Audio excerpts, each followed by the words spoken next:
The Coach T Show and the Coach T NBA Show is presented by Turner Sports Training, TST. Oh yeah, because it's the same port too. No, wait. It is. Oh yeah, you don't have the wireless. No, I got to upgrade, baby. You got to upgrade, man. It's 2022. Look at Zay with the clean cut. I'm cheap, bro. I got a clean cut too. Bro, you're cheap. Look at me. I'm gonna tell you about cheap. You see, right now I got one earpiece in. Fam, I've had one, and this is the AirPod Generation 1. I've had one AirPod for 2 years now. No, 3 years now. People think I just rock one side. No, I only have one side, dog. And literally a replacement is like $50 now, and I still haven't done it. It's pathetic. Hey, team dinner tomorrow. Team dinner tomorrow, yes. Ooh, what we having? I won't be there. I got a game. Ooh, that sucks. Well, rough. More for us.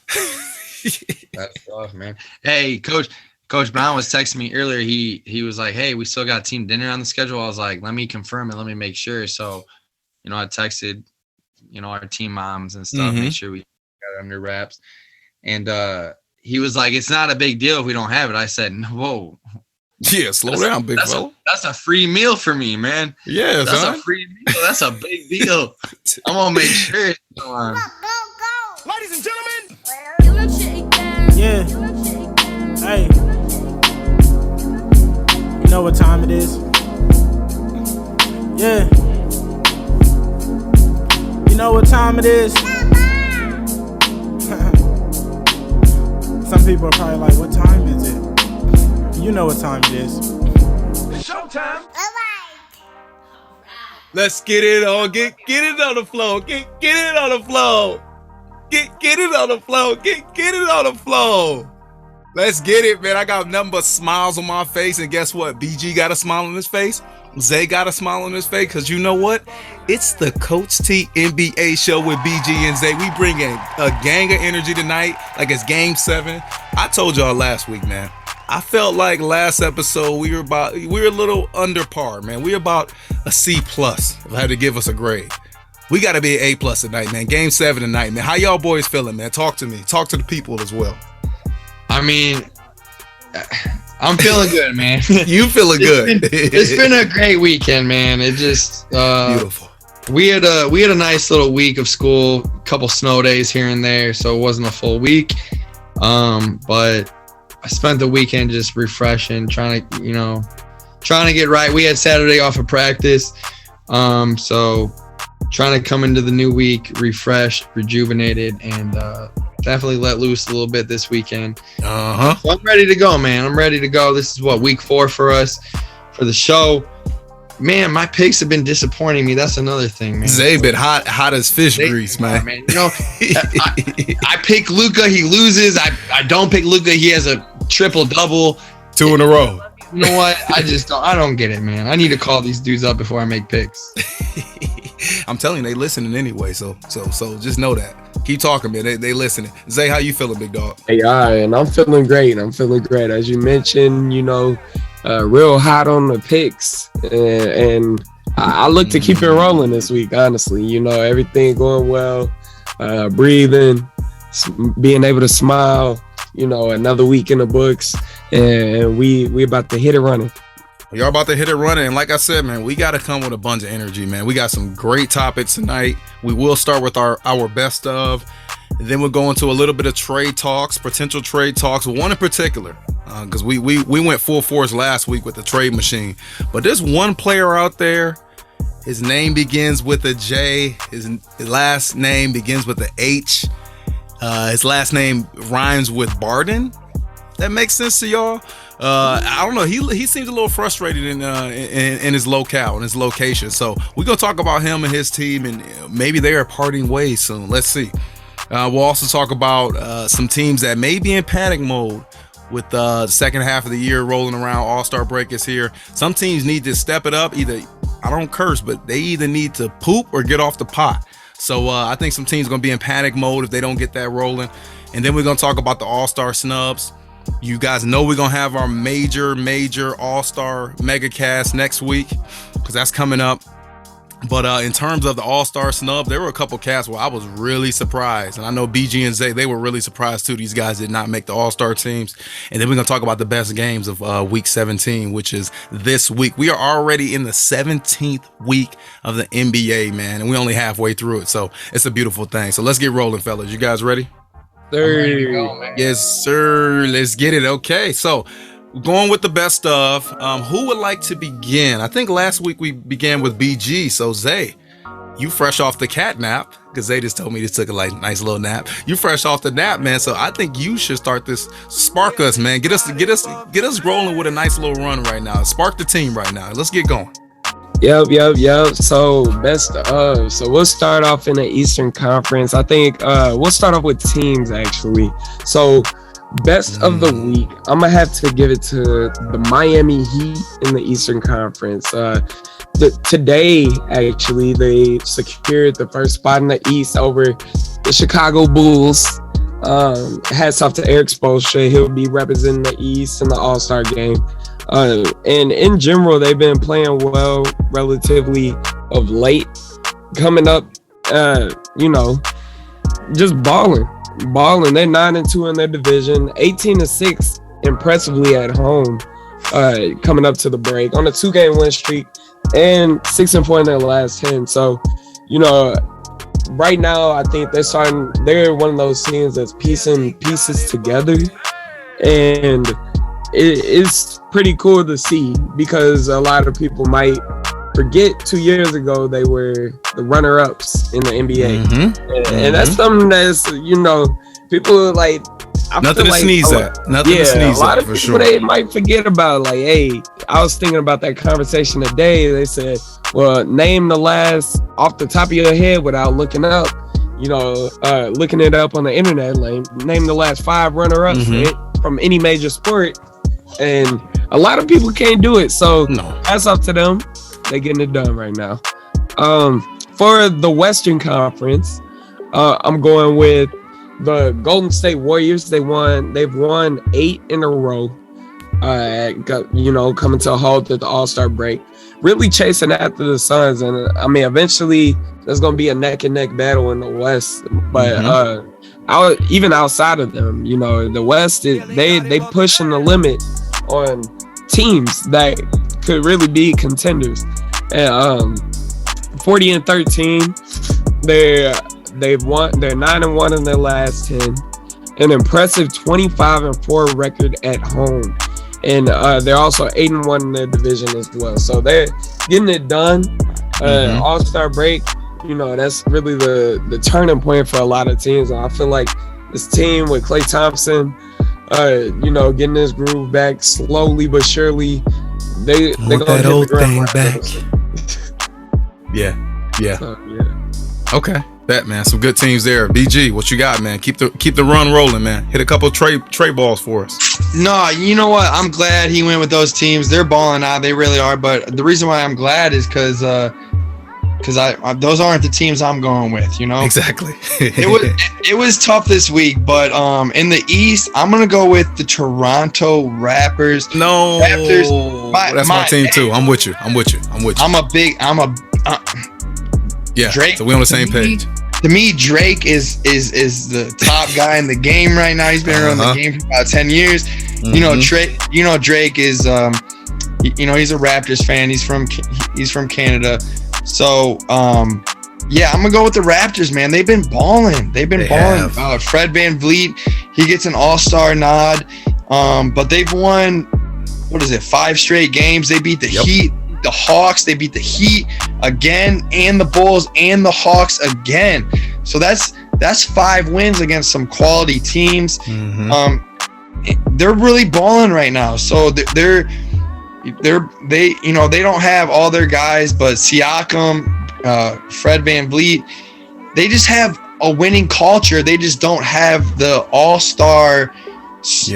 No, VanVleet is an all-star. They don't have they don't have that superstar level player. Superstar caliber player to take them over the Kawhi like they had a couple years ago. I don't think they'll do damage in the playoffs, but I think they'll be a great playoff team. They'll give somebody a run for their money, make a great playoff series.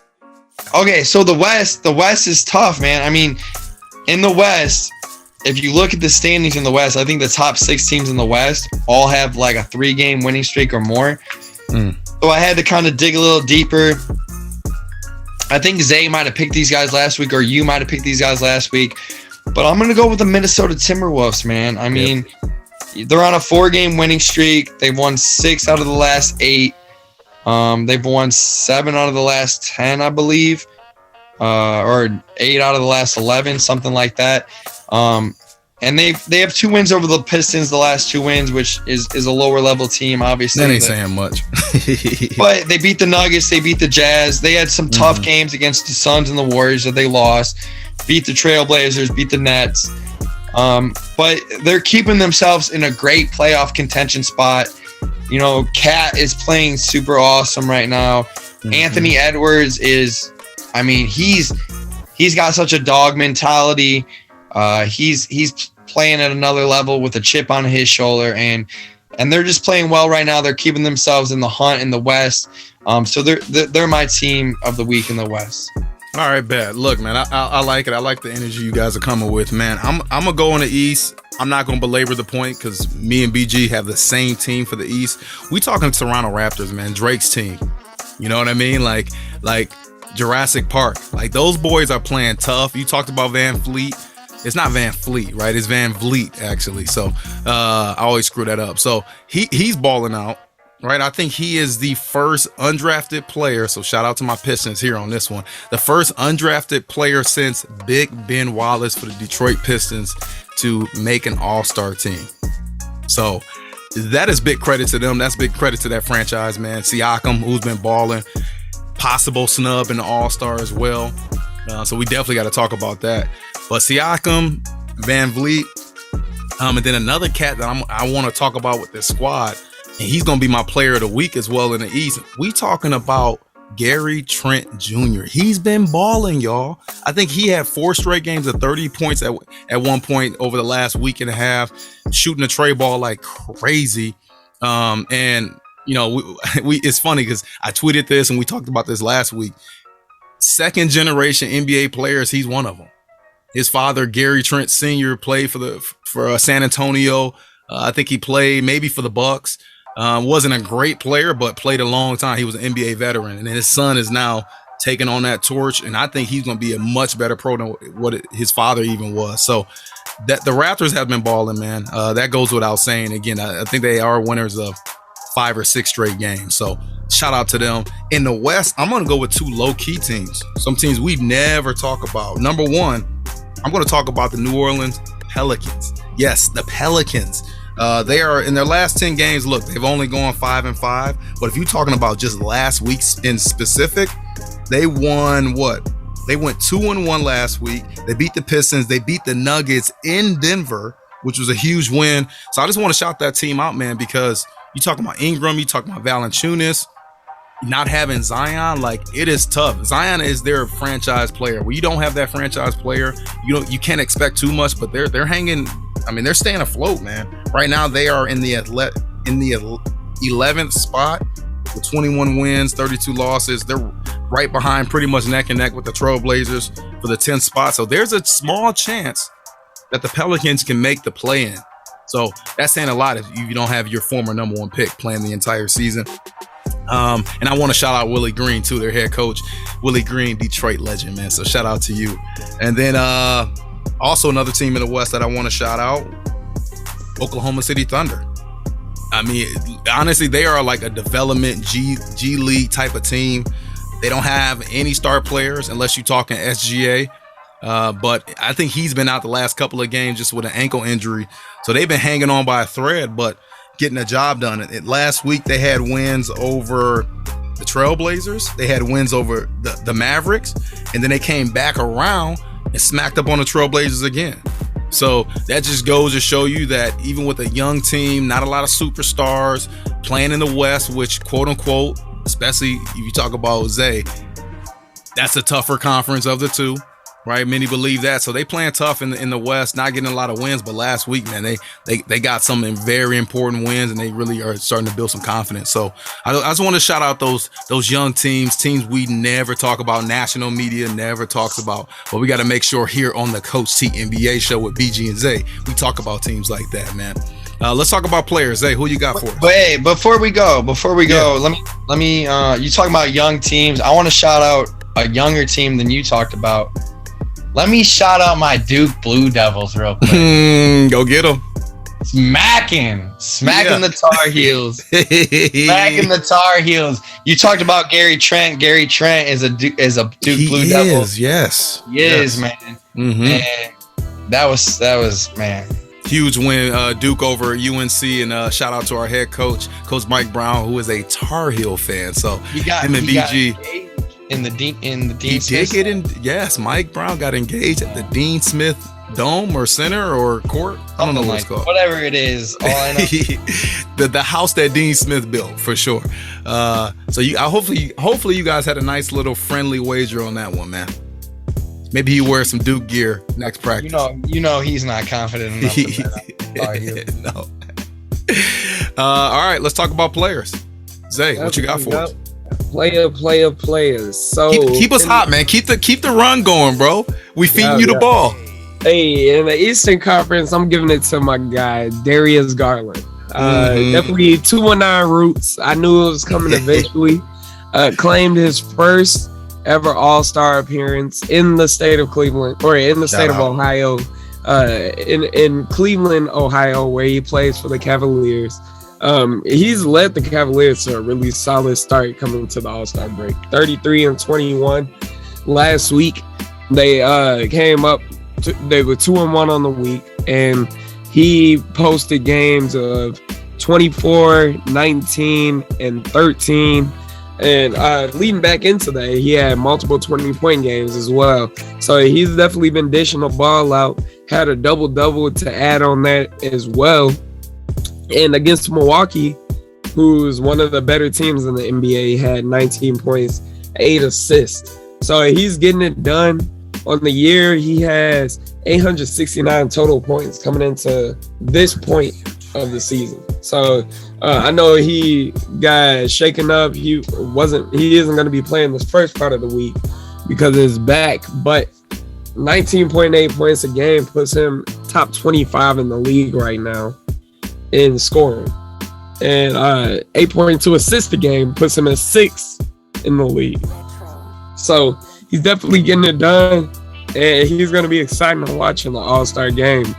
Hats off to him. Represent BG. I'm sorry, Zay. Yes, he is representing the 219, man. Shout out to the 219. I will say, the theme continues. I just learned that Darius Garland, his father played in the NBA.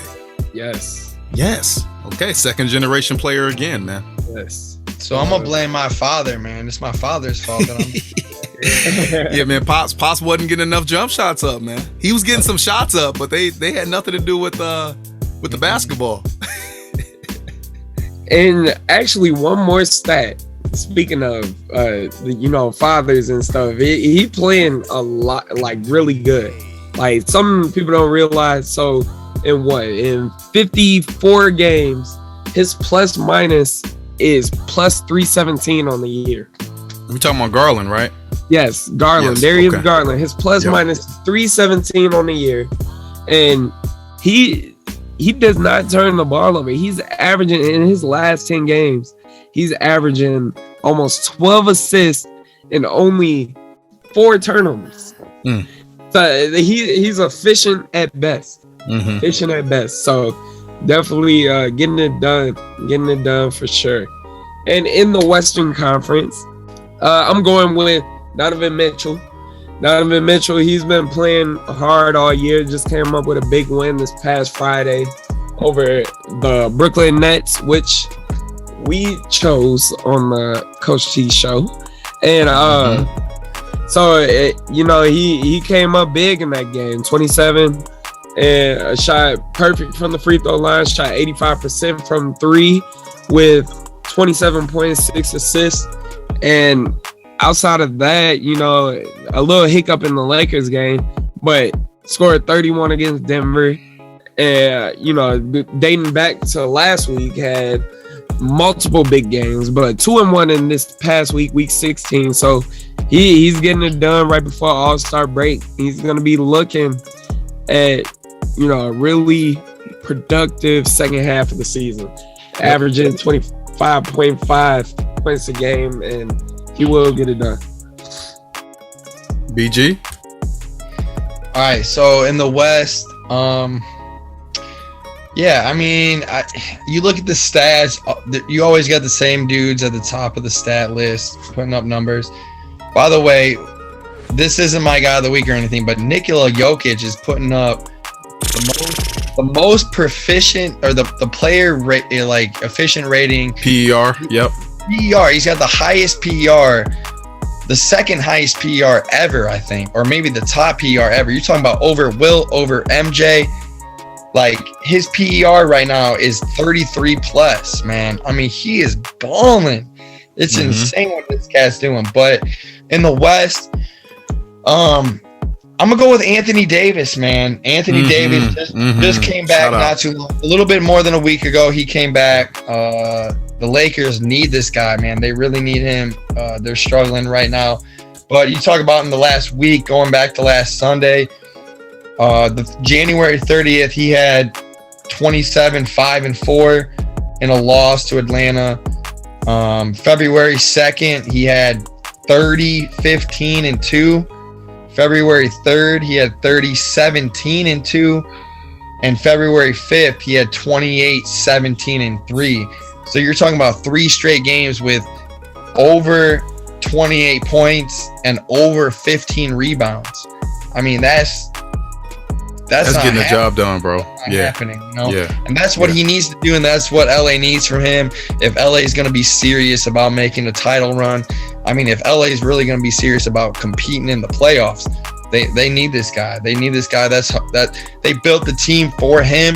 LeBron's supposed to be passing the torch, and AD needs to take that torch and run with it and stop, you know, put an end to the naysayers about his injury and being injury prone and being a guy that's in street clothes all the time. I mean, he really needs to get on it this year and perform. I think he made the All-75 team, bro. He did make the All-75 team. You talking All-75 team in the illustrious, I don't even know how long the NBA been around, 50, 60, 70 years, bro. 75 years. What am I talking about? That's why it's 75. But this is 75, top 75 player, bro. Come on, man. But here's the thing, like, a guy like him, I believe producing.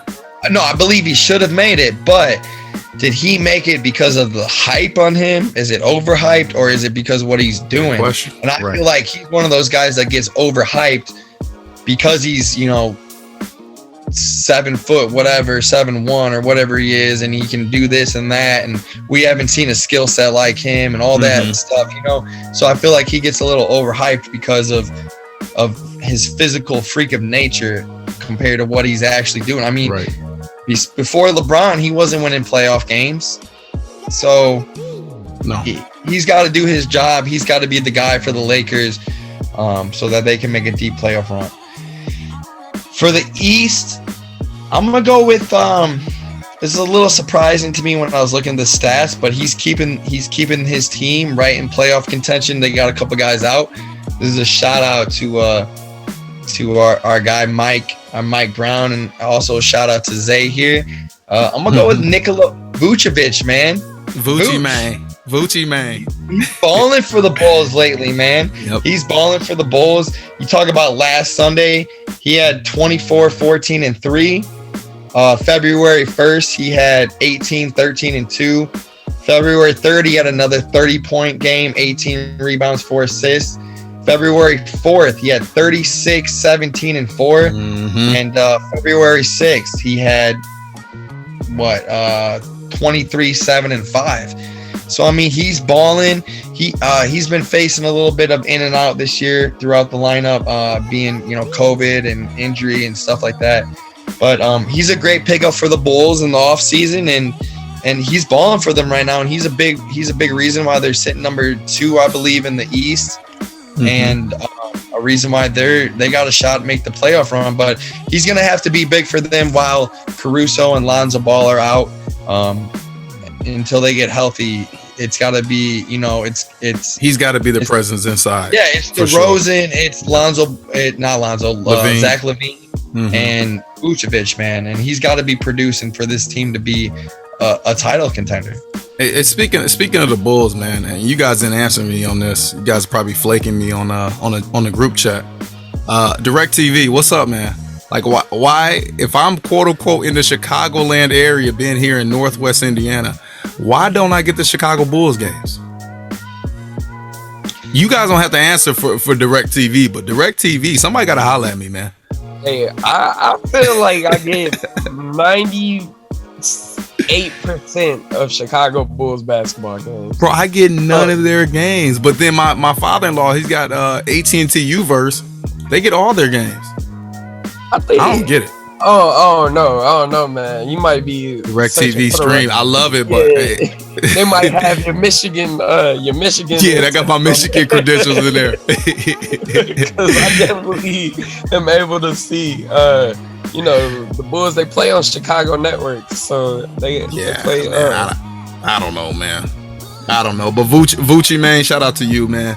Vucevic for Chicago basketball team, Chicago Bulls. Other people know him, man. So that's what you have for the East. The West, you got Anthony Davis, BG, Garland. You have Zay in the East, and then Donovan Mitchell you have in the West. All right. So I talked about my guy in the East. Shout out Gary Trent Jr., another former Dookie, just ruling the NBA, man. There you go. I know BG likes that. Like I said, for that young man, talking about Gary Trent Jr., if I can pull this up, man. And this is not even just last week. I just want to shout out what he's been doing overall. Now, he's cooled off the last couple of games because he was just scorching hot. But, bro, he had runs of, we talking about, let me see, 1, 2, 3, 4, 5, 6. He had 6 straight games of 30 points or more. He had 32 against Charlotte. He had 32 against Chicago basketball team. He had 33 against Miami Heat. He had 31 at Atlanta. Those last 3 games I just ran off, those were in the other team's buildings. And then he came back playing Miami at home. He had 33 points against them. And in all those games, bro, this is crazy. He had 5 threes, 6 threes, 5 threes, 9 made threes, 6 made threes. So, like, the 3 ball for him is potent, and he ain't just jacking them up and shooting a low percentage. I mean, some of these games, he's 50+% shooting the tray ball from behind the arc. So, shout out to him, man. Yeah, I'm pretty sure I was watching them the other night. I saw a stat. He either tied DeRozan or passed DeRozan for like the most 30-point games in a row. Yep, he did. He passed DeRozan. I saw that same thing. Yes, he did. Yeah. So shout out Gary Trent Jr. Shout out to the Duke Blue Devils. And then for my Western player, and I had a couple guys in mind. And let me be honest with you guys, I kind of do this off the cuff. Like, I don't even really prep for the best of too much. But I just look at the stats, look at the teams, man, like most of us do right before the show. And the guys that I'm impressed by, the guys that I'm highlighting, a guy that I got to look at, man, and we talked about, or I talked about their team. And again, a low-key team nobody talks about, the Pelicans. I told you why. I thought they were playing really well the last week.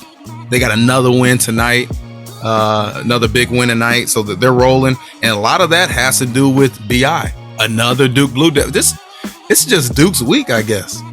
I must be a Duke Blue Devil fan, man. Well, I don't know what's going on, but BI, Brandon Ingram, what you got to say, BG? But hey, I know that.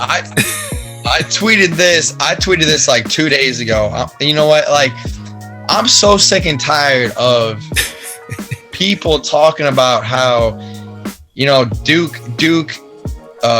don't have the superstars. Duke players don't ever pan out in the NBA, all this and that. That's because, dude, when you go to Duke, you're put on such a pedestal that it's hard to pan out. Like, it's not like Duke is not developing NBA players. Like, no, they got a bunch of NBA players. Developing LeBron Jameses and Kobe Bryant's. Like, that's rare. That's a rare breed. But if you look in the NBA, Duke has role players, and I know that's such a negative connotation nowadays, but you need role players to win championships. Yeah, you do. Duke's got role players all over the league. You talk about role players get paid too. You talk about Trent Jr. You talk about, Brandon Ingram isn't a role player. He's supposed to be like, a go-to guy, but the Pelicans aren't too hot. Zion. But, Grayson Allen. Zion. When JJ Redick was in the league. Yeah. Redick. I mean, they got role player Tyus Jones. 3 straight years leading the league and assist to turnover. You love this stat. I love that stat, man. I ain't heard that since the 90s. So, I mean, these dudes aren't the face of the league, but Duke is producing Tatum quality role players. And I'm sorry, role players is not a negative connotation. It's not a negative word. You need role players to win championships, and Duke is producing guys that produce. That's what it is. Bro, if I had I do have a son. If I end up having, and no pressure on my kids, I would rather my kid be a scientist, a lawyer, a doctor, or something like that, to be honest. But if my son ends up playing in the NBA and he goes on to play 15 years, not being a quote unquote superstar, but he's a role player for 15 years, it makes $150 million being a role player, I think he did pretty well being a role player. And Duke's got a bunch of those type of guys. And then, like you said, I mean, Jason Tatum is probably the biggest superstar, you would say? Quote unquote superstar right now? Zion or Tatum? I mean, Kyrie. You don't have to debate it. Kyrie. Yeah, Kyrie. Gosh, I even forget Kyrie was a Duke guy. It's Kyrie 8 games there. Yeah, Kyrie, Tatum, Zion, probably and a big Zion three. When he's healthy, yeah. Yep, exactly.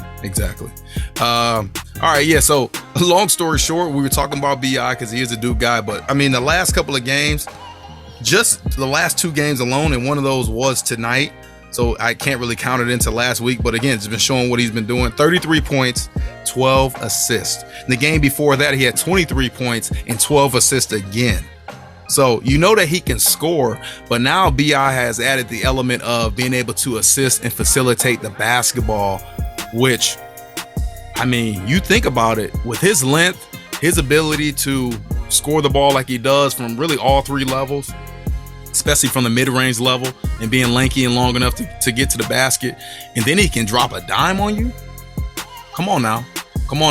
That's a tough matchup. So shout out to Zion, man. Hopefully he's able to come back this season, because that 1-2 punch could be really deadly. And if they end up making the play-in, somebody got to face them boys in the playoffs. And I don't necessarily know if you get a healthy Ingram, you get a healthy Zion, and then another guy I love to shout out, Valanciunas, man. I love his game. Old school, back to the basket type of game, but he's so tough, man. He can still hit the 3 if you need him to. He can stretch it out a little bit there. He has free throws. He blocks shots. He grabs rebounds. I love Valanciunas, man. He's a low-key cat that people never talk about, but I love his game. If you can get those 3 rolling at the right time in the playoffs, maybe good night for somebody. Some of them higher seeds, you never know. So those are our teams and players of the week. So let me make sure I got that. I got BI for the Pelicans. I want to make sure I write this down. And then who else? I had Gary Trent Jr. Okay, Gary Trent Jr. All right, Raptors. Bet. All right. We talked about players. We talked about teams. We're going to talk about another player and another team. We mentioned them earlier, man. A bunch of talk. I think this team is really at a crossroads, because they got to figure out, do we really want to trade this player? Do we really want to trade him now? Because clearly the NBA deadline, the trade deadline is coming up the 10th. So we're less than a week away. Do they want to trade this player? Is it best to ride it out for this year to see if they can win an NBA championship? Because he is an NBA championship level player. Is there a chance that you lose him in a summer? Because now it's talks that, he's frustrated with his role and he doesn't necessarily know if he wants to continue playing with the franchise, because he has a player option at season's end. We talking about James Harden, man. We talking about the Nets, y'all. Like, let's have a little round table talk, talking about the Nets. And I got a simple question for you guys. Should the Nets trade James Anthony? I don't know what his middle name is, but James Harden. Should the Nets trade James Harden? Go. Yes. And it's funny we talk about role players because, and I just dropped this link in the chat, courtesy of ESPN.com. They have something that I actually like looking at. Everybody who's listened to the show know I'm a numbers guy, and I like look at this. This is why your picks are so good. Things develop over time. And James Harden is about to turn into a role player eventually. With the way he plays, let me rephrase that. He will turn into a role player on this team. On the Nets. And he's not ready to be a role player just yet. But if he stays with the Nets, they're going to turn him into a certified role player on behalf of Kevin Durant. And if they keep Kyrie Irving, but I can see them bringing in another young star to grow James Harden, and not really necessarily put James Harden as a bench player, even though it really doesn't matter. It matters who's on the floor at the end of the game. But I can see him being that guy that's like one of the fourth, fifth options. His role lessens over time. Yes. Which what's funny, Zay, that you talk about that, because I read a recent report that he feels like James Harden we're talking about. He personally feels like he's asked to do too much by the Nets. Because when he initially came to the team, he was thinking, hey, I'm going to be a part of a big three. I'm not going to have the pressure or the weight on the world on my shoulders like I had when I was in Houston, where he had to be triple-double every night, if you remember, in Houston. Every night he had to get a 40 piece. He had to get 10 plus assists. He was their point guard. He was their scoring guard. He was literally everything for the Houston Rockets. I think him being traded, he was officially traded. Him coming to the Nets, his idea was that, hey, I don't have to play that huge of a role in terms of facilitating, scoring, doing all that I did for the Rockets. So I think he actually, to your point, wanted to have a little less of a role, less, I don't want to say pressure, but he had to have less of pressure to perform at that night in, night out level that he did for the Rockets. And now he's having to do that for the Nets because KD's out, Kyrie, he's playing half of the games. Like it's a lot to ask. So I think it's been a little draining for him, and he's been in a situation where he has not wanted to do what he has been asked to do necessarily. Right. And to that point, honestly, I feel like with that being said, and he is, being 32 years old and really almost on his way out. I think some miles, a good man. Team, going back to the original question, like, yes, he should be traded, but they need to trade him purposely. A good trade, and this is going to be my last point, I think he would fit well on a team like the 76ers.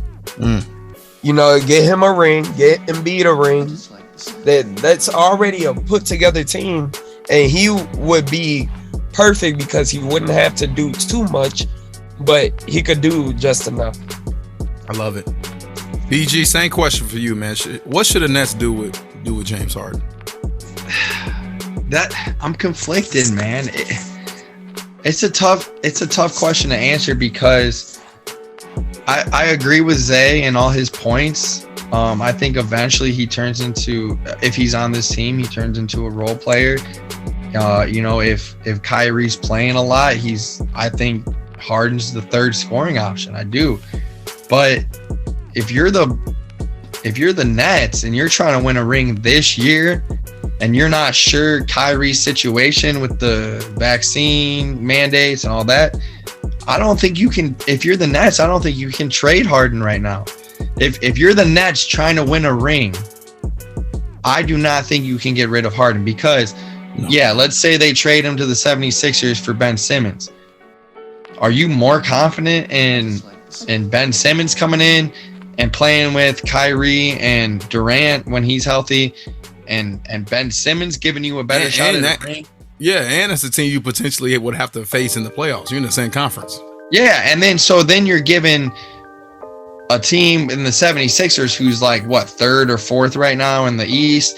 Mm-hmm. You're giving them somebody who's actually going to play in games versus Simmons is sitting out right now. So Simmons would play for the Nets, but Simmons is not going to play for the Sixers. And then you're going to go give Harden, who could go, like you said, mesh very, very well with Joel Embiid. Yeah. That's the thing. It is an ideal trade for the 76ers. But if you're the Nets, you can't give somebody else an ideal situation. Do you think, because I do think for the 76ers, it's a great move. Who wins the trade? Who wins the trade? So that's a part of my question. Like, answer this. Like, does Ben Simmons fit in Brooklyn? I think he could be a nice little fit in Brooklyn. Maybe. Me personally. I mean, what do you think? You got to pick a side. Like, to me, I think the 76ers would win that trade. Okay. Yeah, the 76ers would easily win that trade. I think do the Nets benefit? One of those things. I really wouldn't expect it to happen in the season. To BG's point about the playoffs, that's like detonating your own bomb and potentially meeting them. That'd be crazy. But still, like in a summertime trade, like Harden going to a team, it would definitely work out. I think the Nets, they will also probably, they would get Ben Simmons, but they will probably squeeze, maybe even add a third team in that trade. But they, Seth Curry could end up in that deal or something. Where you got a guard with another shooting guard. So the thing if is, you throw Tobias Harris in there, I mean that's interesting. You're gonna have to. Look again. I don't know how the financial side of it works or the contract numbers. Clearly people are piecing together Harden for Simmons somehow, some way. Like, that's the big trade everyone is kind of hoping for. The problem is for the Nets is that they have until February 10th to get this done. If they don't get it done, then all the cards that the Nets have they're off. All the chips are off of the table. That means that Harden now has all the power because he has the player option for the summer. You can't trade him in the summer at that point. You cannot do that unless you're talking a sign and trade where Harden agrees to it, basically. So you have another week for the Nets to really make a decision on whether or not they want to get it done. On one hand, yes, he helps you in theory to win an NBA championship. On the other hand, if he's not happy, he's not playing at his best, and you lose him in the summer for nothing, then this experiment failed. So yeah, I don't know. That's the thing that makes it interesting is they have 4 days now, 3 days to get it done. It's a tough call, but I think if you're the Nets, you gotta sit back and say when healthy, you have the best big three in the league. Yeah. And you gotta roll the dice on this year and try to win a chip this year. And then if Harden leaves you, But I tend to agree on that, BG. I do. Like you put all this time, effort, these resources into these big three, these three superstars coming together. You gotta ride it out, bro. Like, here's the thing. Harden can say he's upset, but he doesn't have a championship ring. No. So if the Nets are contending for a championship ring, he's not going out there playing at half of his ability. No. He's gonna go try to win himself a ring, and then he'll leave. Winning cures everything. It does. It really does. It cures a lot. Trust me. If they are on a 7-game winning streak instead of a 7-game losing streak, I guarantee we're not having this conversation. So clearly everyone's frustrated within that franchise because they're just simply not winning. They're not winning like they expect they would be. But we'll see what happens, man. I'm excited to see how it plays out. Like, I'm sure most people are, because we have no clue where it could go. I can get an ESPN dun alert tonight where I could see it being Harden being traded right now. I could also see a scenario where, they play it out and Harden celebrating with a NBA championship at the end of the year. So we'll see. All right, let's do this, man. Next topic, and I want to make sure I talk about this. Next topic. We talked about the Nets. There's another team out there, Lakers mainly. Maybe some other teams, I don't know. But those two in particular. Who should be panicking more, guys? Just in general. Who's not living up to expectations? Who maybe needs to trade a superstar that they thought would produce, that's really not producing like they thought they would, i.e. Russell Westbrook. Nets, Lakers, or other.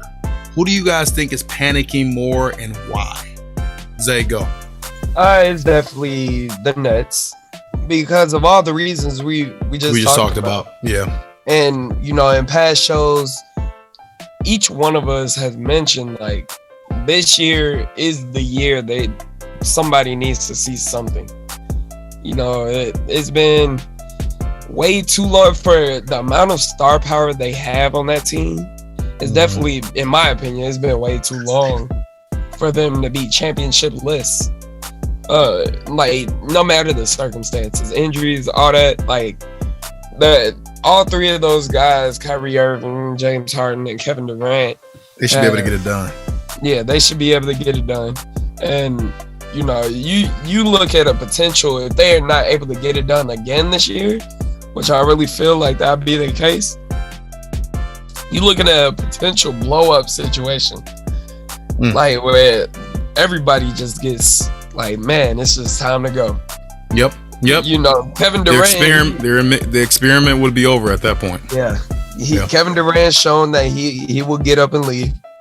Kyrie Irving, like, you know, he really, it's just the time of day. He might get up and leave anytime if he wanted to. And then James Harden, he's getting older. You know, 32 years old. You think of it, he really got, with the way he plays, you know, probably 4 more years. Don't have a Max Kellerman, Tom Brady moment right now. He's gonna fall off a cliff, and then 12 years later, he's still playing. Be careful. He could easily continue to play, but I think his competitiveness, his body gonna tell him to stop. Yeah.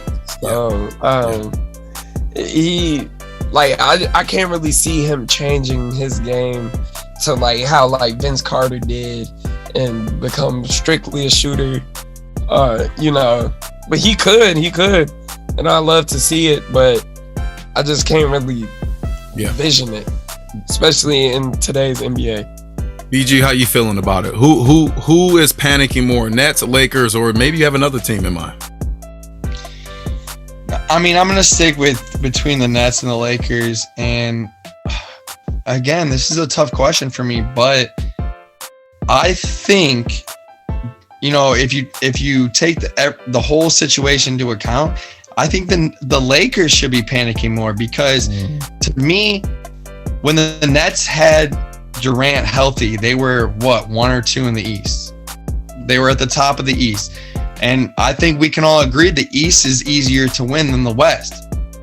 And when Durant's healthy, I mean, yeah, there's a lot of teams that are balling out right now in the East. You're talking about Cleveland's having a great year. Chicago's having a great year. Miami's a great team.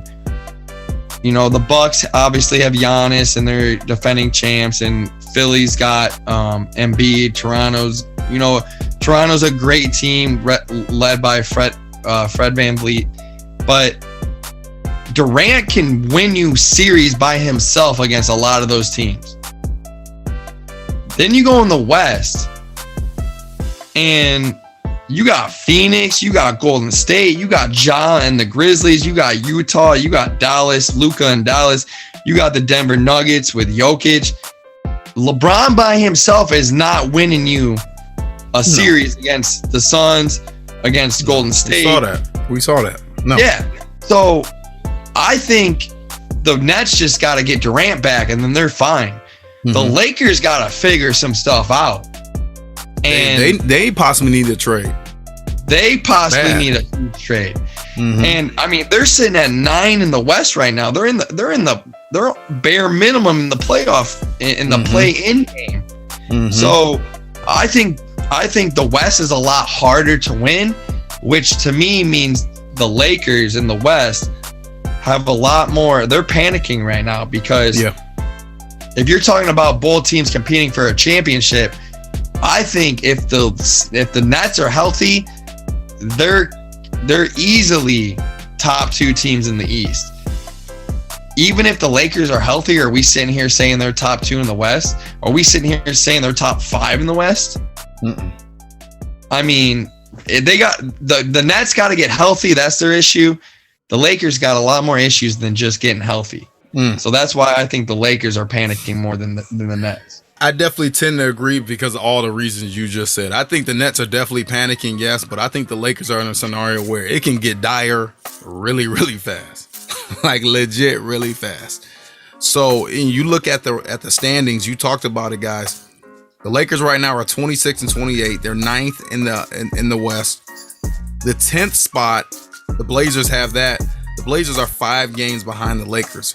And then the Lakers, the team that is in 6th, which are the Denver Nuggets, the Lakers are only 3 games behind them. So really between 6, 7, 8, and 9, those can really shuffle. Other than that, really the top 4 seeds in the West, I really don't see changing unless one of those teams just drops off due to injury. You talk about the East, let me show you how the East Coast rocks. Let me talk about the East here. Brooklyn, they're right now in the 6th spot. But they're in a situation where they are only, they're only 5 games. Wow. They're only 5 games ahead of where the 11th team is right now, which are the Washington Wizards. So that doesn't really drive home my point. It actually contradicts it, but it's just crazy to think about how close some of these teams are. So again, you talk about panicking.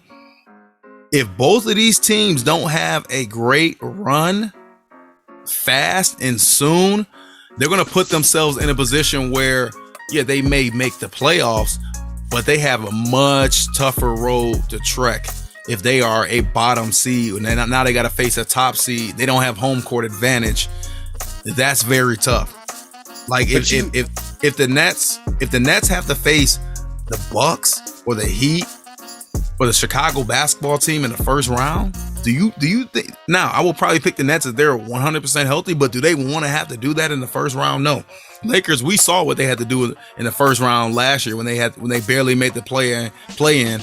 Then they played the red hot Phoenix Suns. Phoenix Suns got them out of here quick. BG, what were you gonna say? But that's the thing. So I understand what you're saying with your seeding. You said Brooklyn's in the 7th spot in the East, and the Wizards. The Wizards are like 5 games behind them. Yeah, but Brooklyn's also 4.5 games out of first. True. You know what I'm saying? And if we're talking about Brooklyn, we're talking about Kyrie. If they don't have home court advantage, that is in benefit of Brooklyn. But when you talk about the West, so Brooklyn's they're in the 7th spot in the East, and they're 4.5 games out of first. The Timberwolves are in the 7th spot in the West, and they're 14.5 games back from Phoenix. The West is a different animal, man. Like we're talking about winning the conference. It don't matter if Brooklyn is number 1 or number 8, or number 10. If they're healthy and they're in the play-in, them being healthy they have a shot to win the conference. Yeah. But you're telling me if you want to win the West, you have to have home court. You sold me. The Lakers definitely are panicking more. You gotta panic. I mean, let's just looking at it right now. The Atlanta Hawks are number 10 in the East. They are 8.5 games out of first place in the East. The New Orleans Pelicans are 10th in the West, same spot. They are 21.5 games back. Yeah. The East is all a scramble. The West, there's a distinct totem pole, man. Yeah, you got it. In the East, I don't think positioning matters as much as the West. That's just truly how I feel, and that's why I think the Lakers are panicking a little more right now. Zay, anything else you want to add? Yeah, I mean, it's one of those things. I definitely agree with everything you and BG said. I just feel like the Nets, going back to we haven't really touched on it, but like the money part of things, it's like, man, you bought this nice shiny toy, and it just became nice. It's not even shiny no more. Right, so it's like, man, we spent a lot of money on this toy. You better play with it. Yeah. Our parents would say. Oh, I know. Right, my boy Tyson, man. Yeah, I know. Y'all better make something out of it. And it's just not happening. So I think budget wise, the Nets are definitely like, man, this could be really bad. And I think at the end of the day, a lot more people will be transitioning jobs if the Nets do not win a championship. I see what you're saying. Yeah. Well, yeah. And I will say to Zay's point, like, the Lakers don't have any, like, none of their big three are in any trade conversation. So that does add to the panic factor when you got one of your big three talking about being unhappy and being on trade talk. So it adds to it a little bit, of course, but strictly talking, if they're all there, I think the Lakers got more to panic about. But the Nets also have to deal with this situation where Harden's not happy. Yeah. You don't want that, honestly, with both of these teams. And it's been like this for the Lakers. This has been a year like from HE double hockey stick for the Lakers. Nets, it's been a rough patch in the middle of the season, and your best player, Kevin Durant, got hurt. So, it's just a rough patch, the dog days of the NBA season right now. But for the Lakers, it has been all bad since day one. Like, all bad since day one. So, I think both teams can definitely panic, quote unquote. But if you talking about the Nets, I think you get Kevin Durant back, you start winning a couple games. You really massage the ego of James Harden. Things get back on track. That snotty little, ugly little beat up toy starts to get a little shiny, a little nicer. As you talk about playoff times. But you talk about the Lakers and BG. I think you made the best point. The Lakers, even at their best, I don't think they've proven they're not a championship team. We're talking this year at their best. Like, this is not 2 years ago. It's not. Right? Those other teams have gotten better. Golden State is back. The Suns, they're back. They're better than ever. So you talk about just those two teams alone, let alone you talking Mavs and you talking Memphis, up-and-coming team like that. It's going to be a long, long road for the Lakers if they even do make the playoffs, because they're going to be a bottom seed. That's a lot to ask, not having any home court advantage with a team that your best player is a 37-year-old freak. But he's still 37 years old with probably the most amount of minutes played once he finishes his career. So it's a lot to ask, man. Let's talk about this All-Star snub, man. I got some stuff to get off my chest. I know y'all do too, man. Oh, I got some stuff to get off my chest. You know who I'm going to talk about. I already know, man. I think his name starts with an L and ends with a B. It does. So with this, again, I'm going to stress it. We will have our All-Star mid-season mega cast next week. So we're going to talk about all things NBA All-Star. But this week, man, we had to talk about this. We had to, man. We talking about All-Star snubs. We're going to do one for the Eastern Conference and one for the Western Conference. I don't know who wants to begin. If you guys want me to begin, I could definitely shoot it out. BG, I know your boy, man, he wasn't selected. That was kind of crazy. That's one that a lot of people are talking about. Actually, BG, let's start with you, man. All-Star snub. Who you got? I'm going to get it off my chest, man. You talking about the East. There is no way LaMelo Ball should not be an All-Star. There is no way. Not a single situation where he is not an All-Star. And I'm gonna tell you what, man, like the thing to me is he's balling out. He's got his team. Yeah, they're ninth in the East right now, but like I said, the East is a tight race. They've been floating back and forth. They've been 7, they've been 6 at some point this year. But way better than they've been in years past. And they don't have any mega superstar. They got him, they got Bridges. Both of them kind of I mean, LaMelo was definitely snubbed. Bridges feels like he got snubbed a little bit, but he shouldn't have been an all-star. But he's playing at a great level. But besides them two, they don't have much. I mean, they don't have much star power besides that. And they're 6 games out of first place in the East. And if you look at stats alone, I was arguing with one of my buddies about this just the other day. You know, I tweeted about it that LaMelo got snubbed and there's no way he should have been left out. And the question posed to me was, well, who are you gonna put him in over? That was my question. Who do you take out? To me, it's simple. You know, like I looked at the candidates, and you know, Darius Garland deserves to be in. I was not picking him. He's got Cleveland balling right now. He deserves to be in. But if you look at it, okay, if you look at the East, the Milwaukee Bucks are 4th in the East. Okay, they're one game back. I already see the name you about to hit us with. Oh, I'm gonna go there. And they got Giannis. But when you look at it, you got Chris Middleton, who is an all-star. And I'm gonna throw a comparison to you real quick. While he catching straight shots from you, BG. What? Listen, first of all, he's on my fantasy team. I drafted him and he's not producing for me, so maybe that's.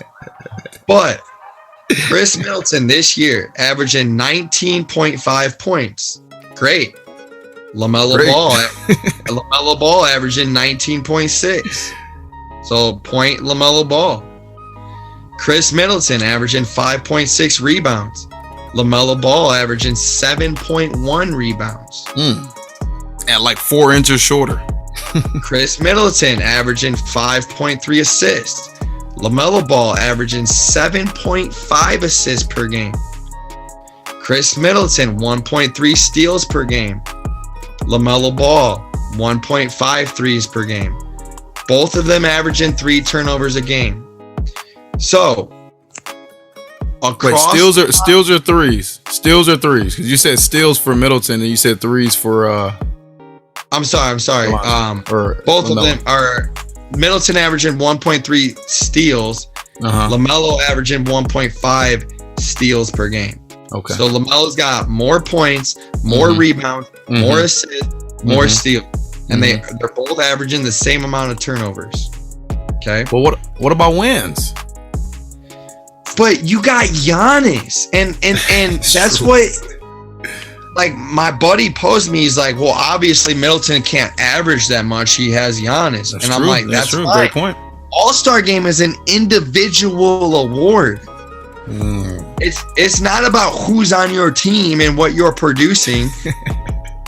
The Charlotte Nets are 5 games back from the Bucks. And LaMelo's putting up better stats than Chris, and Chris has arguably the best player in the league on his team. Right. So to me, I feel like Middleton got the nod just because he's been an all-star the last couple of years. And this is really why I went with it. Let me go a little deeper into Middleton. If you look at his career, if you look at his season stats compared to last year when he was an all-star, and I don't know if that was his second year as an all-star or his first year, but compared to last year, he's averaging 0.9 less points. He's averaging 0.4 less rebounds. He's averaging 0.1 less assists. He's averaging 0.2 less steals. So he's having a worse year compared to last year. And he gets an all-star appearance over LaMelo Ball. And I get it, they're different positions. One's in the front court, one's in the back court, but to me, LaMelo Ball deserves to be in there. And I hope he gets in there because Durant can't play. So I hope he gets in there. I don't know. They probably would have decided that by now. But this dude's box office, man, he deserves it. He deserves to be in there. I don't know why he's not in there. He's a moneymaker. He's way more. When you're talking about putting on a show, he's putting on a show compared to Chris Middleton. I'm sorry, he is. Yeah. No disrespect to Chris Middleton, but no disrespect, but all the disrespect in the world. No disrespect. But when you're crunching on that's true. Yeah. You got to put in LaMelo, man. He deserves to be an All-Star. He really does. Yep. And you said it. You said the best thing. It's an individual award. So you're looking at just individual stats. Lonzo, I always want to say Lonzo. Melo's playing better. So yeah. I mean, you got a Western Conference guy for us? I do. To me, to be honest with you, or do you like what the Western Conference has? And I still got to read off the reserves for the fans. I like what the Western Conference has. I really do. I don't think any of my snubs that I could have picked, I don't think they really should have gotten in. But if you're talking about somebody who possibly could have got snubbed, I'm gonna go with Anthony Edwards, man. Yeah, that was one name I was thinking of. Yep. Yeah, I'm gonna go with Anthony Edwards out of Minnesota, and simply because he's a dog, man. He's a dog. He's playing well and he's improving. I love the attitude. He's got that Kobe chip on his shoulder, that Kobe attitude. He's averaging 22.3 points, 5 rebounds, 3.6 assists, 1.5 steals per game. All of his numbers are up from last year. And he's sophomore, so he's playing in the Rising Stars Challenge. But if I could pick anyone, it's probably Anthony Edwards of the West. And it's ironic because I like to watch highlights and things while we talk about the show. And what just came up on YouTube, the top dunks of the year, and Anthony Edwards has like 4 of them. Yeah, he could be in the dunk contest, honestly. He's just bamming on people. and that's really why I like LaMelo and I like guys like Anthony Edwards. When you talk about the All-Star game, you're talking about young cats that are gonna go put a show. Yeah, fan favorite types. And they're gonna put those guys are gonna put a show. You're telling me LaMelo's not gonna go out there and point at half court, hit some half court shots, throw alley-oops between his legs, do full court alley-oop. Yeah, you know he's gonna do that. Anthony Edwards is gonna have, if he played in the Rising Stars game, he's gonna have 3 or 4, monstrous dunks, Showtime dunks. I'm calling it now. He's gonna have 30 plus points in that game. And what is Middleton gonna do? Hit a couple threes? Like some mid-range joke. Look, Middleton still catching shots. Bang, bang, bang, bang. He's gonna play defense. Like, come on. Like, he gonna take a charge. This is the All-Star game, man. I wanna get what I'm paying for, and I'm not paying for it because I'm sitting at home. But you know what I mean. Yeah, I know what you mean. Zay, before you go, just to talk about the reserves in general that you have, and this is not broken up by East or West. It's just the entire pool that you have. So we got Devin Booker, Jimmy Butler, Luka. We got Darius Garland. We got Gobert. We got Draymond Green, who also, along with Kevin Durant, says he will not be playing in the game. So maybe you get an alternate for him. James Harden, Levine, Chris Middleton, Donovan Mitchell, Chris Paul, Jason Tatum, Karl Anthony Towns, and Fred VanVleet. Those are your reserves for 2022 All-Star Game. Zay, who you got, man? Who are some of the snubs that you feeling you like, hey, this cat should have played, man. He should have been in. The fans should have voted him, and or the NBA should have called up Coach T, BG, and Zay and said, hey, who should we actually have in the All-Star Game? And we would have told him, hey, you got to have this cat. Who is it? And I think LaMelo definitely should be in the game. I agree with BG. For the Eastern Conference, I also believe Jaylen Brown should be in the game. The Celtics aren't doing too hot this season, but still over 500. But still, like I understand why a lot of people might be looking over him.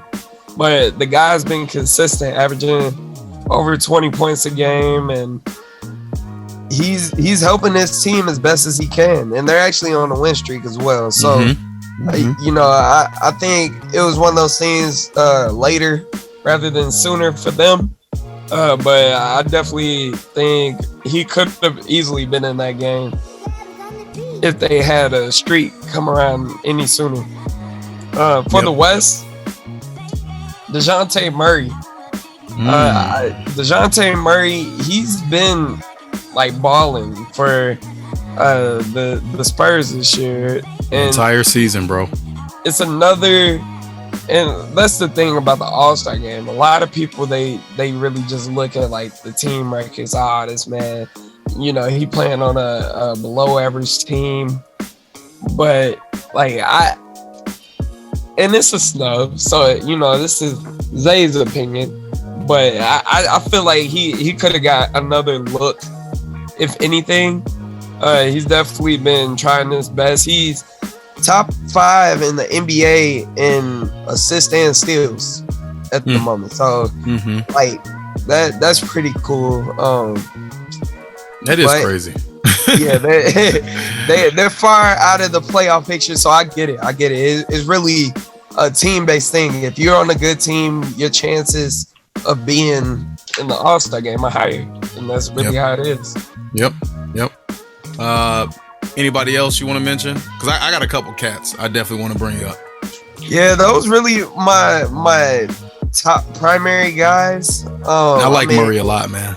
Another guy like Bam, but he's been hurt all year. I think if he plays like 10 more games, he might have been in easily. Yeah, he plays the majority of the year. He's in. Yeah, he's in. And same with Anthony Davis. Yep. Those guys, people think that into the NBA probably was in consideration of, do we want to offer this guy a spot knowing that he might reject it? So like those things too, don't want to get him hurt middle of the season. So I get it. And also one more guy whose team play is probably affecting the decision is De'Aaron Fox. He's actually pretty impressive to watch. He's a proven scorer and gets the assists done. But once again, I understand the Kings. He just happens to play in Sacramento. Yeah, it's tough. But NBA graveyard, man. Or like the Lakers, or like the Cavs or something. He easily all-star caliber player. But he is an all-star caliber player. But he would be on the all-star team if he was in those cities. All right, let me shoot my gun, man. So, you guys talked about Deseante. He was up there for me. LaMelo, he's definitely up there for me. To me, a couple cats. Number one, the Bucks got another player that I think should have made it over Middleton. Jrue Holiday. Jrue Holiday has had a better season than his teammate, Chris Middleton. Like, simply put, he has had a better season. And man, I thought you were gonna say Grayson Allen. No, I ain't gonna say no Grayson Allen. Dante DiVincenzo. No. So Jaylen Brown, I agree with that one. Anthony Edwards, that's a tough one, especially in his second year. Another cat that no one really talks about anymore. I think last year kind of soured a lot of people. They thought he would make that leap. I think this year he made that leap that most thought he would have made last year. But Pascal Ciaco, I mean, you talk about an all-star level. He's playing at that level right now. I want to pull up some of these stats here for my guy, Pascal, Spicy P, as some people like to call him. Where can I get this? Here we go. 21 points per game. 8.5 rebounds a game, 5 assists a game, 1.4 steals per game, shooting 47% from the field, 34% from 3. You guys know he can play defense. And him and Fred VanVleet, they are the reason why Toronto is where they are right now. They're not at the top of the East. They're not in championship contention, none of that. But you're talking about being a competitive team night in and night out and winning games, being over 500, well over 500. It's because of Pascal Ciaco. Another cat in the East. This is probably the biggest snub, and I know his teammate made it, so I understand the NBA saying, "Hey, well, we got one of the players on a team that's been probably the most surprising team in the NBA." Jared Allen for the Cavs. Come on, man. Fro man, Afro man. Like, duh. Like the stuff he's been doing, dunking on people. I just think he had a game two games ago. I think he had like 24 rebounds. Like a 25-24 type of game. Like, the cat is ridiculous. And I think a player like him, he gets the old stipulation, kind of his reputation precedes him. People think of him when he was with the Brooklyn Nets years ago. A defensive stopper, kind of a wheel player, a garbage type of player. But he has expanded his game in terms of having post moves, being able, you can feed him the ball on the block. You can run high pick and rolls, and he's rolling off of that and banging on people. He's grabbing a gang of rebounds every night. He's going to play defense. He's going to block shots. And him and Darius Garland are the reasons why the Cavs are where they are. And again, I think they can make some noise in the playoffs. That was their goal. And I think they can end up reaching that goal in terms of not just making the playoffs, but making legitimate noise. So Jared Allen and Pascal Ciaco, they definitely should have been all-star players. And those are snubs for me. I think I had somebody in the West. I probably mentioned them, but those for sure are guys. And if you talk about taking someone out, Chris Middleton, we talked about him. Like Drew Holiday, I think even his teammate could have had that spot. Karl Anthony Towns. I get it. The Timberwolves right now, I think they're the 7th spot. So they've had a nice little uprising as of late. Probably guy I'm looking at, man, Rudy Gobert. I think he's been kind of in and out of the lineup. I think this is his 3rd year as an NBA All-Star. So, it kind of just follows suit. It's hard to take him out of that, especially, continue that trend that he's already been an All-Star the last couple of years. But Rudy Gobert in the West, I think he could have been replaced by one of my Western guys. And then in the East, Chris Middleton, I definitely think he could have been, replaced there. I think everybody else really makes sense. You got a Heat player, so you got Jimmy Butler. You got to have Luka in there. Fred VanVleet, he's representing for the Raptors. Maybe Pascal there, but I think him and Pascal possibly could have made it. But it's hard to have 2 players from the Raptors when they are not a top team in the East. So I'm fine with Fred making that. Karl Anthony Towns, we just hit on that. Like, I get it. You need somebody from the Timberwolves if they're having a decent year, and he's probably the biggest name from there. I don't see Anthony Edwards making it over him. That would be kind of crazy. But really, I'm looking at Chris Middleton and I'm looking at Rudy Gobert. And then Draymond, Draymond, you definitely got to have that. Harden is one where it makes sense because he's played so many games and it's hard not to have James Harden. And I don't want to, be a prisoner of the moment. His name kind of sticks out, but really Rudy Gobert and Chris Middleton are the 2 names where they could have been replaced. Well, and that's the thing. Like, to me, you touched on it a little bit, getting the benefit of the doubt of being all-stars in the past. If Gobert and Middleton were never all-stars and they're putting up these kind of stats, are they all-stars? No. Probably not. No. And when you talk about Harden has been under the radar this year, but when you look at what he's doing, he's putting up like 21, 22 points per game, almost 8.5 assists, almost 8.5 rebounds. Like, he's putting up near triple-double, just shy of triple-double numbers. Like, he's producing. I mean, so when you compare that to Middleton, who's putting up, 19 and a half, pedestrian level, 5 and 5, like, it ain't the same. It isn't the same, and it's a shame that I feel like the NBA is definitely, when you reach that superstar status, you definitely get favored a little bit, and that stinks. But something I wanted to touch on, and I know we'll talk about this privately, probably leading up to next week. But I just kind of researched it a little bit, looking at some of our snubs, some of our younger guys. And this year with the Rising Stars Challenge, it isn't USA versus the world this year. It's actually 4 teams. Yes. 4 teams this year. And they're doing 2 semifinal games, and the winners That's will dope. play each other.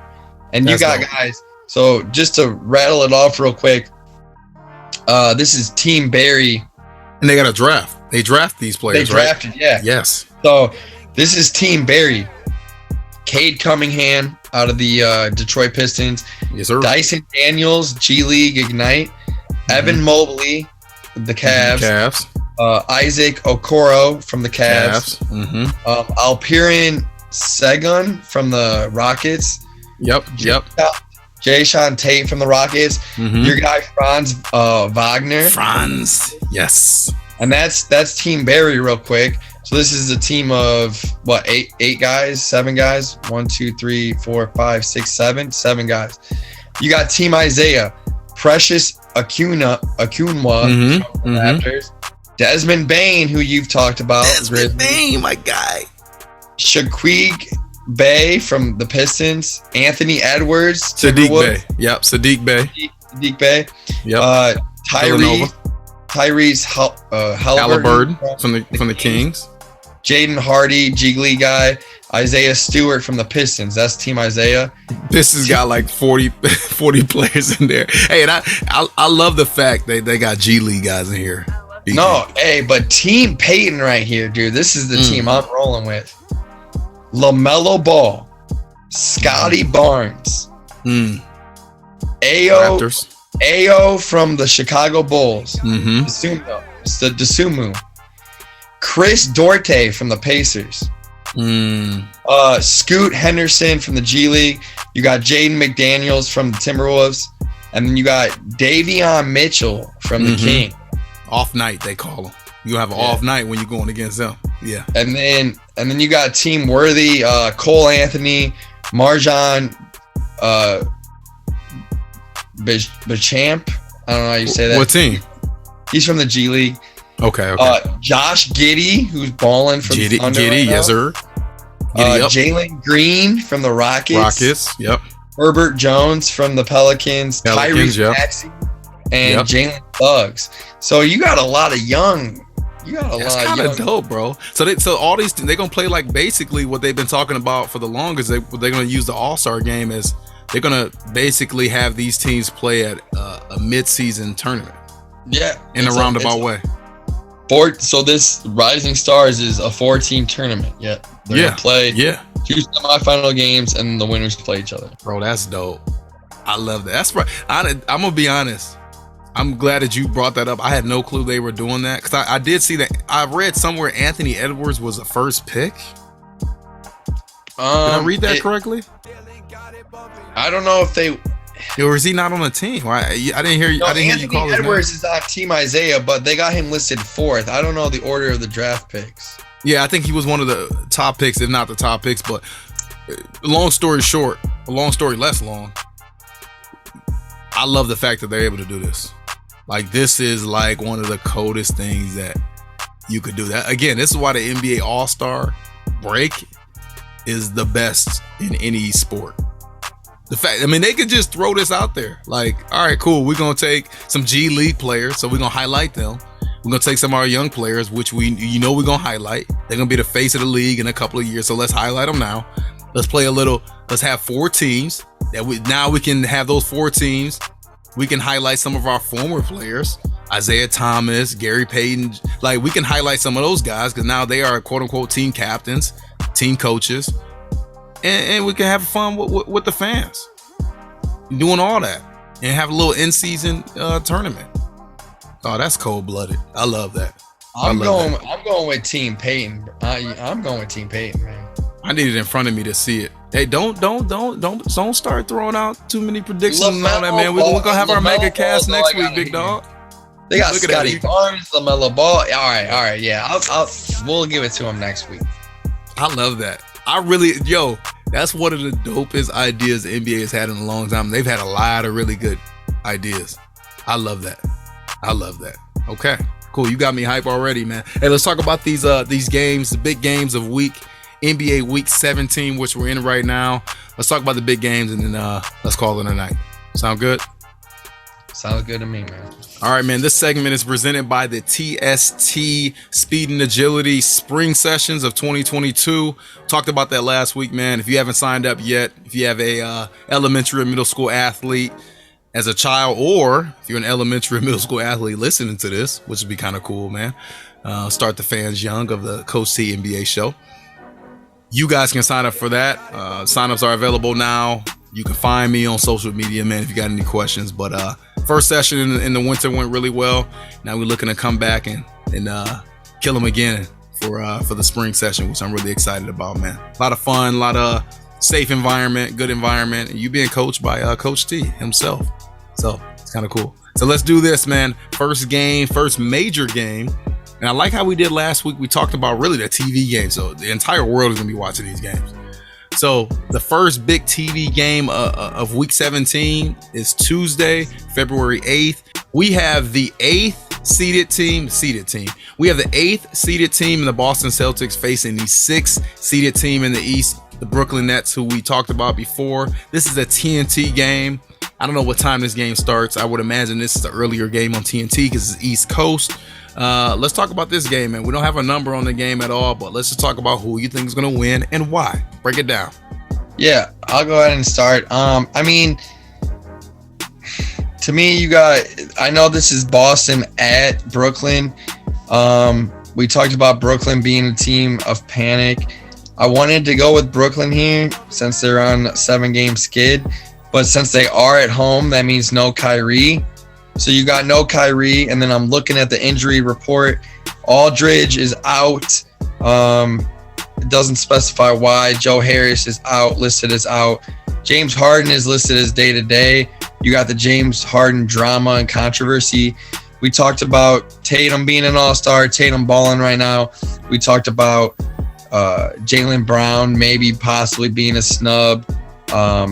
But he produces at the very minimum of the situation. So I'm gonna say Boston goes into Brooklyn and they steal one, and I'm gonna go with the Celtics here on this one.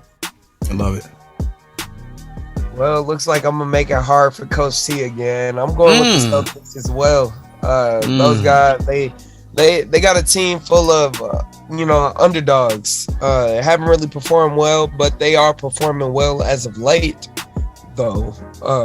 So I think they'll get this done. As BG mentioned, no Kyrie at the crib, so that's gonna be tough for the Nets, and they're trying to get over a hump themselves. So this is a battle. Me too. I need some picks to hit. Yeah. This is not just going to be a typical game. This is going to be a game for placing in the Eastern Conference. And I think, it's going to go down to the wire, but Celtics win this one. Okay, I reloaded. All right, man. All right, you got 2 against 1. I'm cool with that, man. I am cool with that. I'm going with the home team. I'm going with the Nets. I don't need Kyrie. I don't need KD for this one. I got the beard, man. And I got the beard when he a little frustrated, a little angry, man. I like him a little angry, a little frustrated. So let me get the Nets at home. I think Steve Nash will cook up a little something for the J boys, Jason and Jaylen. I think he gonna cook up a little something. I will say this will be a low scoring game. I don't know why I feel that way, but I feel it's gonna be a low scoring, old school East Coast type of game. And especially with James Harden controlling the pace for the Nets, I think it's going to be a slow down game. I mean, you're probably talking 100 to 95 finish. So I got the home team winning this one, man. So it's good to go against you boys, man. I'm ready to get back on track. I need a couple wins, man. So I think this gets me started for the week. I can't wait to text y'all in the group chat talking my noise. All right, Thursday, another big TV game. This is a TNT matchup. This will be the number 3 seeded team in the East. You have the Bucks against the number 9 seeded team in the West, the LA Lakers. Zay, I'll let you start with this one. Who you got winning? I am going to go with the Bucks. I think the Bucks, they're pushing forward right now. They've been having their way with Western Conference teams the last 2 games. Blazers beat the Blazers pretty well, and the Clippers pretty well. And I mean, those are struggling Western Conference teams. And I don't really think the Lakers will be able to put it together in time, in 2 days for Giannis and crew in Middleton. Right. Yeah. So that's gonna be definitely a Bucks win. BG, you going with Middleton showing out in this game? Dude, you going with the Lake Show?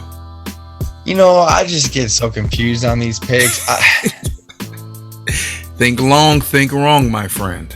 99% of my brain is telling me to pick the Bucks. There's no question. Pick the Bucks, pick the Bucks, pick the Bucks. I got this little devil on my shoulder that's like, LeBron, AD's back. AD's got something to prove. Malik Monk. I'm gonna go with the Lakers, man. I'm gonna go with the Lakers at home. If they fail me, I'm never picking them again for the rest of the show. I don't even care. This is a tough one. The defending champs are coming into town. Zay's whooping my butt on picks right now, dude. I gotta go against Zay. I gotta go with the Lakers. Try to steal me a win here. Try to get back in the win column. I'm gonna go with the Lakers. Yeah, forget that. Zay been hot. I'm rolling with Zay, and I'm going against my boy LeBron. I'm going with the Bucks here. I talked about the Bucks before.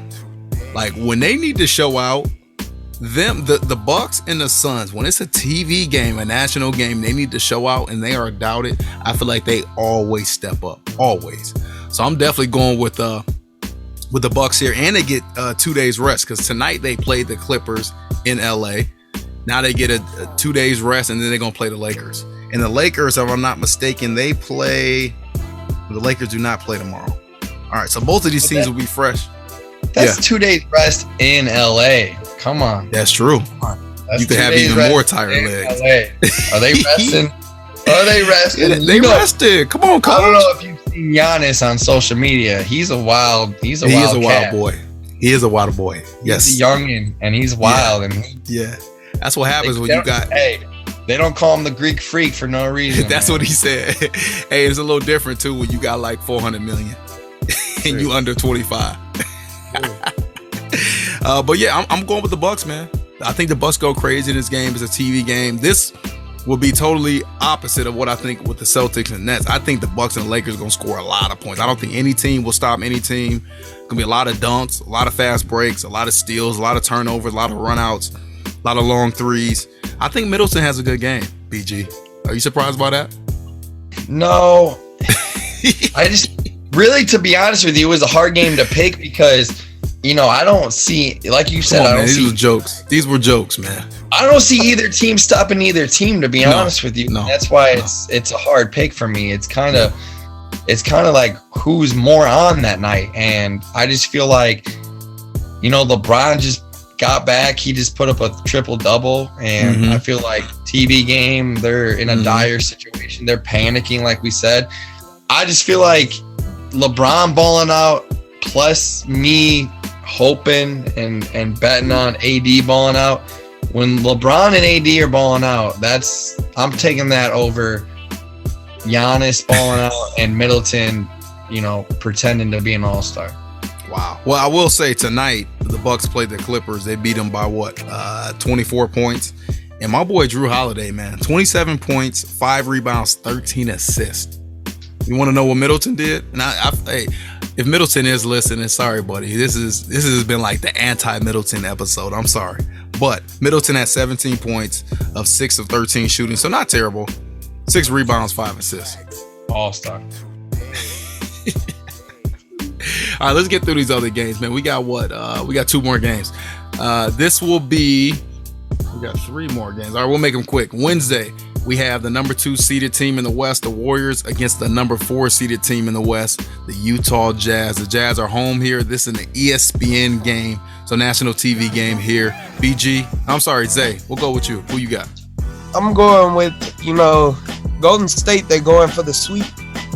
They're going for the sweep of this series. Bring them brooms out? What? To this point in the year, the Golden State Warriors, they won a matchup 94-92, and that was the most recent. So, I think Utah is going to get over the hump. I think Utah, they're getting closer with this series, and just gut feeling just telling me pick Utah. They lost 3 close games so far this season. So, why couldn't they win? Right. Yeah. Right. It's tough. Yeah, I'm just going against Zay this whole show, I guess, man. To me, why don't you predict what I'm gonna do? I'm sure I'm in the lead. If I'm not in the lead, I'm gonna make up something and find a way to be in the lead. So you may as well select what I'm gonna do. What you're gonna do? You're gonna make a pick. You're gonna text us, hey, what was my pick? I'm not sure. You're gonna edit it out. We all know. But cut the film, cut the tape. Best backcourt in the history of the league, Splash Brothers. Clay just hit 6 or 7 threes the other night. the Warriors, like I mentioned in last week's episode, they just got a bunch of role guys that are balling out, and I'm gonna go with the Warriors, man. They got something to prove. And the thing is, they're balling, so you're like, do they really have anything to prove? But what they have to prove is that that there's not just one dominant team in the West. They're proving that there's two dominant teams in the West. They want to be in that conversation with Phoenix, and I'm gonna go with Golden State in this one. Yeah, no Draymond here. But they've been without Draymond for a while. I really do want to take the Warriors because I do think every game they can't slip because they eventually want to surpass the Suns and get complete, full playoff home court advantage.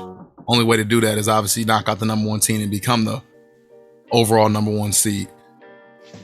But the Jazz are tough at home, man. It's a different beast, especially when you got Donovan Mitchell playing, who was Zay. It was your player of the week last week, right? So you know what he can do. Rudy Gobert is obviously an all-star. They did lose Ingles, so that's tough. But they still got Bogdanovich. They still got Jordan Clarkson. So I'm actually gonna roll with the Jazz here at home. That's going against what I actually want to take. Only because I do think the Warriors have all the reason and the ability to win this matchup, but I like the home team here, and I went against a lot of home teams last week, and that did not serve me well. So I'm going with the home team here in Utah with the Utah Jazz. All right, second to last matchup, we have the Bucks again. We have the Bucks against the Suns, TNT, and this is a Thursday matchup. BG, shoot it. Who do you want? Man, I really wanted to see what Zay was doing here. This one's obviously the toughest one for me of the week. It's it's probably the best matchup of probably two of the top three. This is a dope game. Top four teams in the league. Ooh, this is a great game, great matchup, great game. Right before All-Star break, though. Remember that. Consider that. Yeah, that's true. I'm gonna go with the Suns. In this one. I really, really hate that I'm picking against the Bucks on both primetime games this week. But if we're saying, the Bucks are clearly on a road trip, if the Bucks are playing a tight game Thursday night with the Lakers, I think that takes a little bit out of them. Giannis is gonna have to play well and exert a lot of energy, get banged up a little bit probably. I'm gonna have the Suns pulling off this one against the Bucks. Yeah, makes sense. Zay, you going with the world? Yeah, I gotta go against BG. He made a point to go against me today. So I like the little rival you guys got with these picks. I like that. I'm just kidding. But I really do think the Bucks are one of those teams that they come to play in big games. You mentioned this earlier, and I really do agree. Like they want to be the best. They really, people forget that. Well, they don't forget. They know. But the Bucks are defending NBA champions. Rated champs. Yes. Yeah. So, yes. They got the discount double check. They got the belt on. Defeating the Suns. Obviously, the Suns very hot. They've been probably the hottest team in the NBA the last 3-4 years in general. Yeah. So, but I think the Bucks, they gonna pull up that game film from the NBA championship and implement it, and they gonna get this one done. Bucks in 4.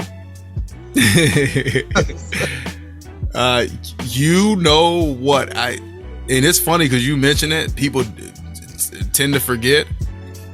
When I read this matchup, it didn't even dawn on me until you just said that these two teams did play in the NBA championship just last year. Like, I got too much going on in my mind, I guess. And because of that, I'm going with the Suns. Revenge factor. They've been the hottest team. They got a player that should have been an all-star starter, Devin Booker. So he's upset about that. You got Chris Paul, that seasoned veteran, man. He's been playing probably the best in his illustrious career. This is probably the best season that Chris Paul has had overall. You're talking about stats, leadership, and winning. probably his best season yet. So that might be a quote for you. Yeah, it may be a quote. Yeah, man. Yeah, thank you. I'm gonna have to do that. Honestly, and I really do believe that. You consider all those things, the way Chris Paul is playing, the way the Suns are playing, the way Mikal Bridges has been playing. They got another guy, JaVale McGee, man. I love what he's done for them. So just in general, and them being at home in the desert with revenge on their mind.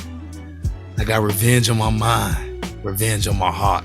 So I'm going with them, man. I'm going with the Suns here. Hey, it ain't a bad week to be a Milwaukee Buck, man. You get to go party in LA, get to go party in Phoenix. Old Town Scottsdale? Is that what you? Old Town Scottsdale, man. Yeah, man. Yeah, man. Yeah. Last game, man. Talk about some spots to go in. Atlanta, the Hawks. Going to the last game, though, like, you know, I definitely need to give a shout out to the Chicago Bulls. They facing the Suns. When do they play the Suns? No matter what, I'm happy for the guys. They playing on. Direct TV stream won't even allow me to see that game, so I can't say that's one of the top games. I can't even see it. Hey, I'm just saying that's definitely it. Shout out to the Bulls, man. Shout out to the Bulls. That will be a fabulous game. Watch that be the best game of the week. Like probably a 3 overtime game or something like that.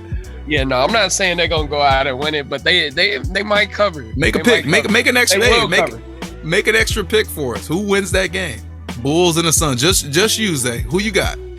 Suns win. Bulls cover. Wow. Never mind. Next. You're supposed to be a Chicago basketball team fan, and you got the Suns, but they cover. I'm a betting man first and foremost, so I gotta make sure my mind right. So when I go, good teams win, great teams cover. Yeah. All right, last matchup. Hawks are visiting the Boston Celtics. This is an ABC game on Sunday, so I actually think this is an early tip-off, like a 2:30 tip-off, something like that. Who we got, man? Zay, continue your hot streak. Who you picking in this matchup? I really like the Hawks. I'm gonna go with them. I know that they're under 500, you know, blah blah blah, blase. But I mean, they're one of the more consistent. Well, no, they're not consistent, but they get wins that are just like, what? Like they lose against the Raptors, and then they beat the best team in the NBA, the Phoenix Suns, by 9. Make it make sense. And then they lose again to the Raptors. Yeah. So they're in a game with the Mavericks, you know, coming down to the wire. I was watching that game, and you know, I think that this is gonna be one of them things. They're gonna come out with this win next week. Love it. Yeah, I think this is a big game in the East. This has playoff implications, early in the year still, but they're setting themselves up to to get game positioning in the East. And Atlanta needs to do something here, sitting in that 10 spot. So I'm gonna go ahead and go with the Hawks here in this one. Trey has a big game. John Collins has a nice productive game. Celtics are a little bit off, even though they're at home. But I'm gonna go with the Hawks here. Yes, sir. Yes, sir. Yes, sir. Yes, sir. I love this. Give it to me, man. Give me the Celtics, bro. You guys know I used to be in Boston for about 3 or 4 years, man. You know I used to be a Beantown Beaner. You know that. So I'm going with the Celtics at home, man. The Celtics have been hot as of late. Okay, they've been heating up. And the Hawks are fishy. You said it, Zay. They win the games they're not supposed to. They lose the game they're supposed to win. Like, come on now. And they on the road in this matchup, and I get a chance to go against you two to cap off my perfect week. I will go 5-0 this week. Let me tell you that. I will go 5-0 this week. I will go 5-0. Even if it takes 10 games, I will go 5-0. If that makes sense. I would love to put like a stipulation on it. If you don't go 5-0, you have to take a picture in the Chicago Bulls jersey and 5-0 as your profile picture. You know I'm the underdog king, so me going 5-0 is tough, bro. I don't just go with the faves. No, you go 5-0. I'm gonna make you buy a Detroit Pistons ticket and go watch. So my eyes can bleed. Hey, speaking of the Celtics, I'm watching a little highlight right now, man.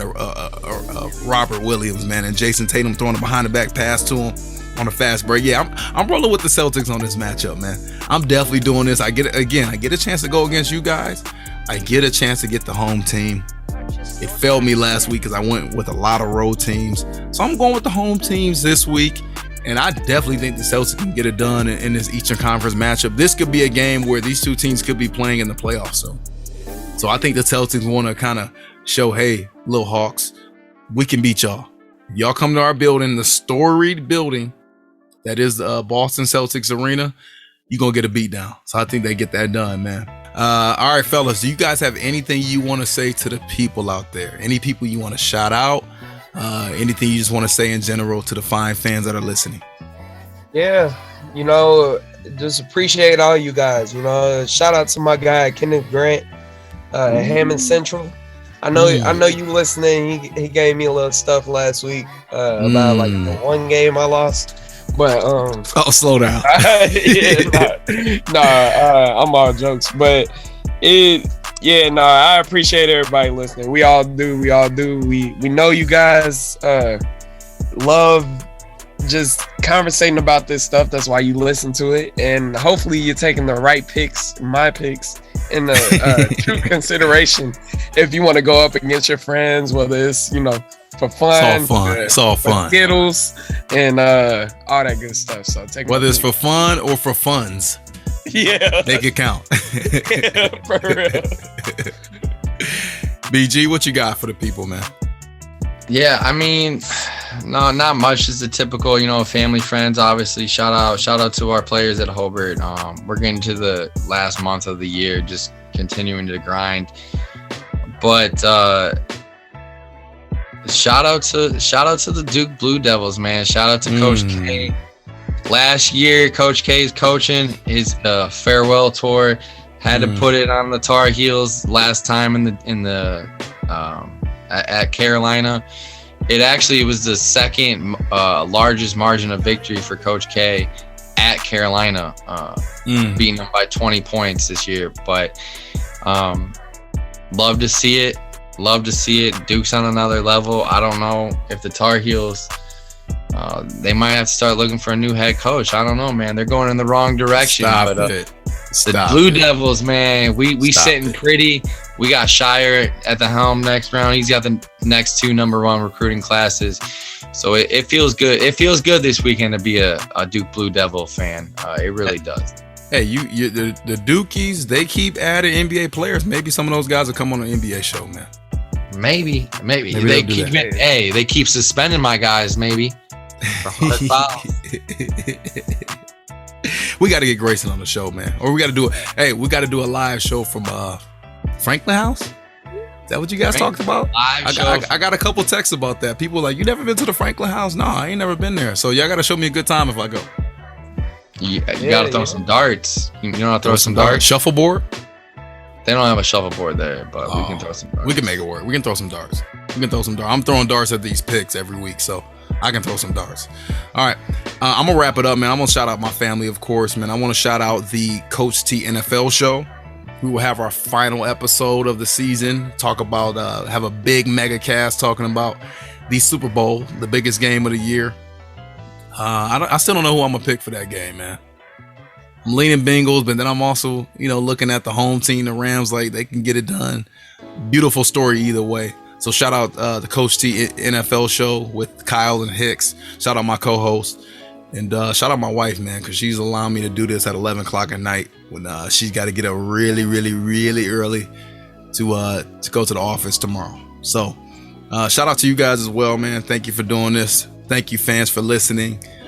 Thank you for showing us love. Thank you for showing us support. Again, if you guys are interested, fans, in my the TST Speed and Agility, the spring sessions of 2022, please sign up. Please reach out if you have any questions. And that's going to be a beautiful thing, man. So, fans, thank you for all your love. Thank you for listening. Keep showing us love. Keep showing us support. And we'll keep bringing you that funk.